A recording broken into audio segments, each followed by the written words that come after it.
So anong nangyari po after 15 years? Paano po kayo nag-transition from OFW to negosyante? Nung pumunta, naunang po na siya. Sabi ko sa kanya, mauna ka na para susunod na lang ako. Tapos siya ngayon na magsosurvey, aaralin niya kung paano kami magninegosyo, kung saan kami magninegosyo. At bakit suka? Pagdating po namin sa probinsya, kung makakapunta kayo doon sa probinsya namin, yung La Union, meron siyang magandang dagat. Sa gitna nun, meron siyang bukid.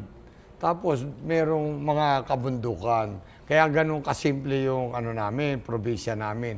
Kaya usually, ang mga mga tao ron, ang pinaka-main nila ay nagtatanim sila. Marami silang mga tinatanim, mga palay, gulay, kasama na rin yung tubo. Panoorin ang kwento ng kanilang pag-asenso sa Facebook page at YouTube channel ng Department of Trade and Industry.